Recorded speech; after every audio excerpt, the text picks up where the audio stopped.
G'day guys, just a quick one for today's video as we'll be discussing my finalised side. Not much else to say, we'll just get down to business. So at D1, I've picked Jordan Ridley. I think he's underpriced for what we've seen from him, especially at the beginning of last year. Was averaging around 130 for the first 5 or 6 rounds. So yeah, I think Ridley's definitely got that scoring capacity, and especially now with Jake Kelly in the team, I'd expect him to average near that 110 mark. So Ridley at D1 for me. D2, Jaden Short. Last night's game scored 109 in a pretty convincing Blues win in the end. So yeah, Jaden Short, we can expect this almost every week, I'd say. Looks to be a top 6 defender throughout the preseason, and yeah, backed it up last night with a 109. So good pick. I'm very happy with Short there. D3, we've gone Whitfield. Obviously hasn't played yet, but plays the Swans tomorrow. So see how Whitfield goes. Again, a lock for most sides. Maybe, may or may not be top 6, but yeah, you have to have him. D4, luckily enough, we went with George Hewitt, who went absolutely crazy last night. So not sure if he keeps that up when Walsh comes back, but 131, great sign for his official Blues debut. So really happy with the Hewitt pick there. Almost went McInerney, but so glad we went Hewitt in the end.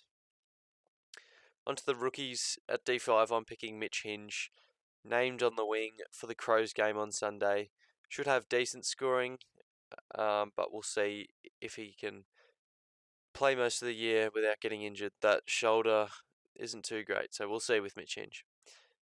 And Mitch Cox is just my loophole. On the bench, we got Paddy McCartan, plays tomorrow. Not sure what his role will be. I'm expecting it to be an intercepting role, but they could throw him forward at some point, so we'll see. And then Sam DeConning, named for the Cats game, playing a lockdown role, so probably won't score well, so I wouldn't put him on field, just the bench for me. Onto the mids, M1, Jack McRae. We also viced him, so we are taking his score and looping with Mitch Cox. So yeah, Jack McRae, awesome game, 133. Absolute must-have for all sides. M2, Jack Steele, plays tonight, should go quite big against the Pies. And again, McRae, Steele and Took are all I'd expect to be 3 of the top 5 mids, probably the top 3 mids for the year. So all must-haves, yeah. And Took Miller, again, he was going to be my captain if McRae didn't go well, because he's playing West Coast, who have absolutely no midfielders at this point in time. So yeah, McRae, Steele and Took, again, they've been in my side pretty much the whole preseason. Not much more to say. All locks.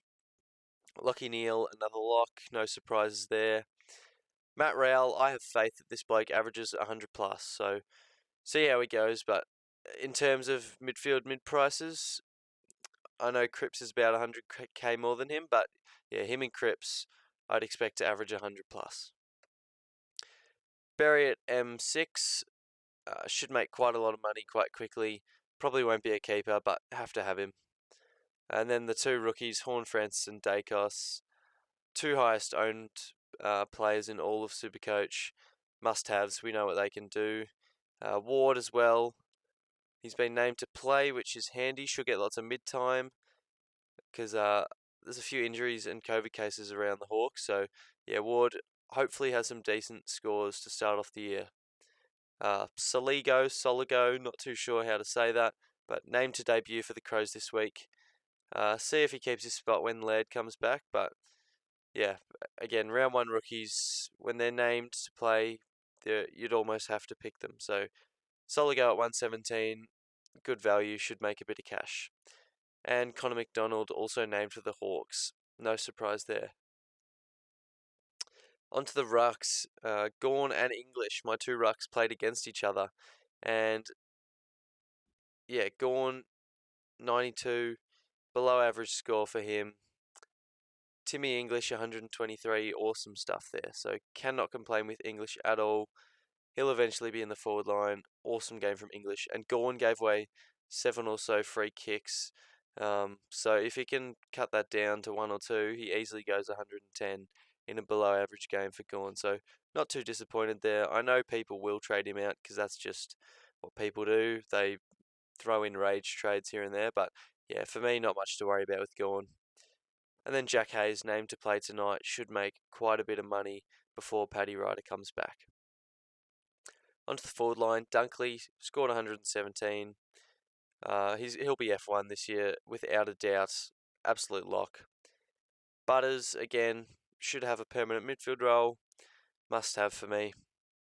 Cornelio in 70% of teams or something, I'd expect him to average around 100 this year, and at his price, I think he's the Zeeble of last year, so that's a really good sign for Cornelio.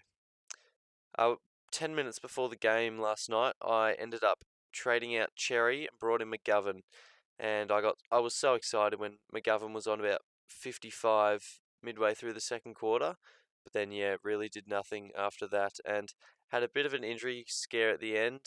Had quite a large fall going for a mark, but ended up coming back onto the ground, which was a good sign. And Will Brodie, no Nat Fyfe this week. Brodie named on the ball. Should make quite a bit of cash if he can score 80s.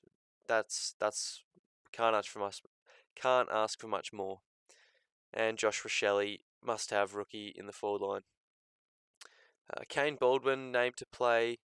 No Harry Jones for the first month or so, so Baldwin should have quite good job security and make quite a bit of money, which is quite pleasing to see. So, see how Baldwin goes in tomorrow's game.